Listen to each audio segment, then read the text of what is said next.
le chapitre 200 de Dandadan. Alors, par où commencer? Parce qu'il y a beaucoup de choses. Déjà, c'est les serpos. Putain, est-ce que, par curiosité, est-ce que vous auriez deviné que c'était les serpos qui avaient mis tout ça en place pour le typhon? Franchement, je l'avais pas vu venir. Je me demandais pourquoi d'un seul coup ils étaient passés dans les terres, pourquoi il y avait un typhon, etc. Mais je pensais que c'était juste un truc comme ça au hasard. Jamais j'aurais pensé que c'était les serpos qui étaient derrière ça. Incroyable. Alors, ça veut dire que si jamais il vient à se passer des trucs plus tard, bah ça sera peut-être les serpos qui seront en cause. Si on n'a pas d'indice, on mettra peut-être ça sur le dos des serpos. Mais c'est incroyable ça. Franchement, je l'avais pas vu venir du tout. Vraiment. Après, il y a des petits passages qui m'amusent. Le fait que Vamola dise qu'elle, il y avait des squales qui lui mordaient derrière. C'était amusant. Le fait que Daiki, donc c'est le jeune, qui a réussi à poser l'avion. Certes, d'accord, c'est lui qui l'a posé, donc c'est toujours en rapport avec ce truc dans la réalité. Tout se passe bien, c'est logique, c'est pas logique, enfin bref. Vamola qui prévient tout le monde que l'éther va se couper dans pas longtemps, donc du coup tout le monde se dépêche de revenir à la place et à sa place originale, et d'un seul coup, paf, on revient dans la réalité avec l'avion flambant neuf. Du coup il s'est rien passé, il n'y a pas visiblement eu vraiment de typhon ou quoi que ce soit, parce que la seule chose que se rappellent les passagers, enfin de choquant, c'était les autres, les serpos, avec leur couteau. Voilà. Et... alors ça... un passager qui va dire, je me demande, est-ce que j'aurais pas rêvé? Et la tête, franchement, la tête de Momo, à ce moment-là, eh ben, j'ai l'impression, en fait, que c'était un miroir par rapport à moi. Quand, justement, par rapport à l'avion, etc., c'est Momo qui est là en train de dire, ouais, allez, on va dire que ça passe. Vous vous rappelez les épisodes du JDG, ouah, ta gueule, c'est magique. Voilà. Pareil. Ta gueule, c'est magique. Ah, mais là, ouais, la gueule de Momo, alors, ouais, bon. Ah, mais qu'est-ce qui s'est passé? Oh, j'ai pas rêvé, machin. Ouais, bon, allez, on va dire que ça passe. Ouais, moi, bon, allez, l'avion, ouais, bon, la réalité, ouais, il fait ça, il bouge dans la réalité, du coup, il bouge dans les terres, mais dans les terres, tu peux le piloter quand même. Ouais, bon, allez, on va dire que ça passe. C'est pareil. Même réaction. Et donc, voilà, ça, c'est fini. Et, ah si, non, les serpos sont pas morts. Les serpos. La famille Kito n'est pas morte, putain. Alors, c'est version One Punch Man, Saitama. Ils sont sur la Lune. Et c'est là qu'on voit bien que ce sont des putains de... ils sont pas humains. On a bien compris ça, hein, c'est des souterrains ou je sais plus quoi. Ils se demandent où ils sont. T'en as un qui saute, ouais, et tout, regardez-moi ça, on dirait que je vole avec l'antigravité et tout. Et puis il y en a, ça manque pas un peu d'oxygène? Oui, t'es sur la Lune, y a pas d'oxygène. Mais ils y sont et puis ils vivent quand même, ils arrivent à survivre. Mais bon, après, comment ils vont partir de la Lune? Peut-être le ver, il va peut-être voler jusqu'à la Terre pour revenir, on sait rien. Ouais, bon, allez, ça passe. Hein, voilà, avec une excuse comme ça, tout passe, tu peux tout faire, tout passe. Non mais le ver, t'inquiète pas, il va prendre un peu d'élan, avec la gravité il va s'envoler, et puis après ils vont pouvoir retourner sur Terre à dos de vers géant. Ouais, ça passe. Ouais, ok, ouais. Philippe Goudenhoff. Ah putain. Bref. Ensuite, donc on retrouve Complot-nous, Clinta, la déléguée, bref, tous les autres.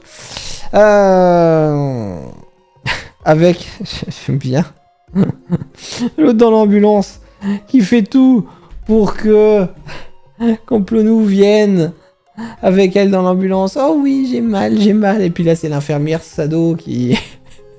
qui dit je vais l'accompagner. Quoi? Non. Viens me voir à l'hôpital, s'il te plaît. Ça, c'était le petit passage amusant.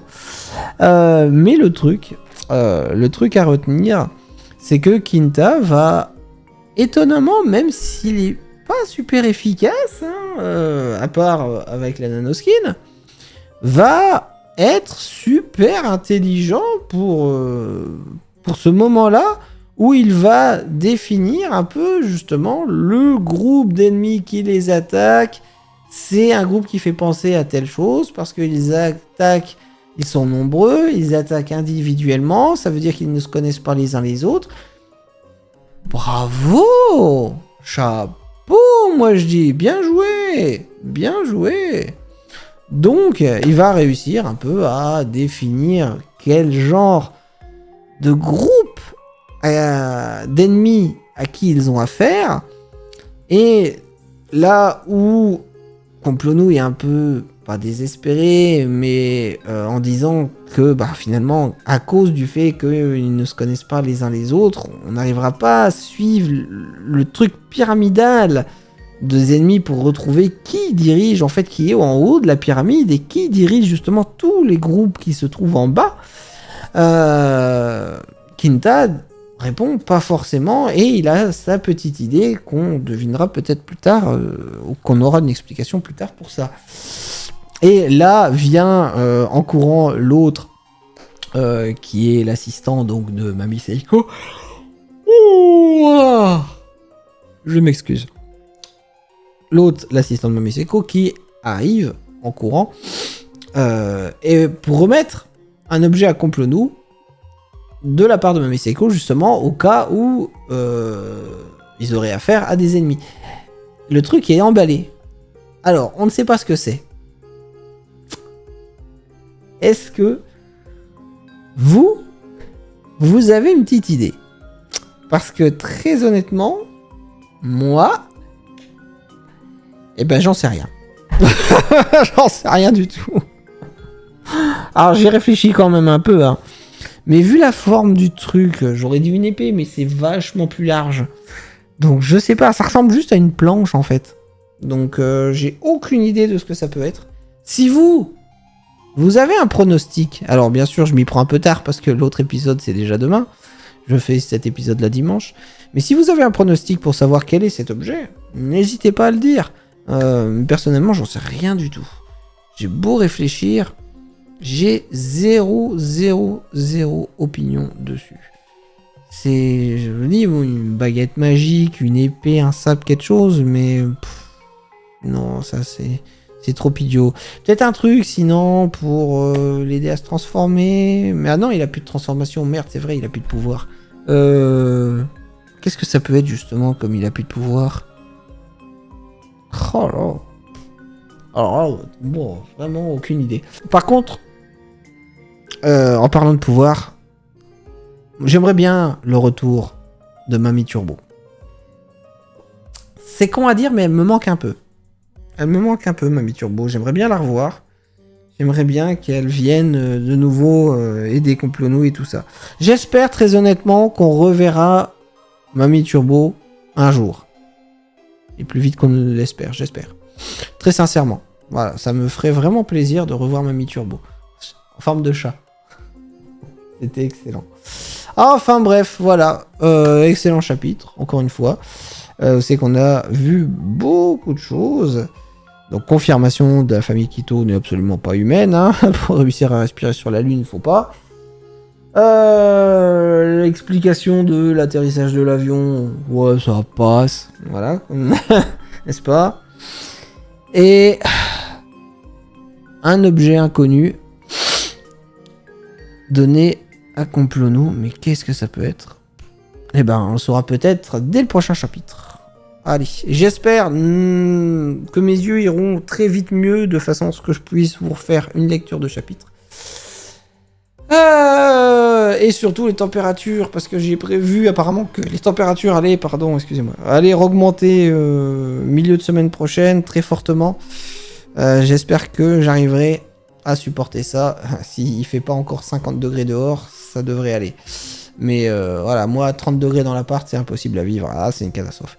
Enfin bref, allez, je vais aller me soigner mes yeux tout de suite. Et je vous dis à la prochaine. Ciao.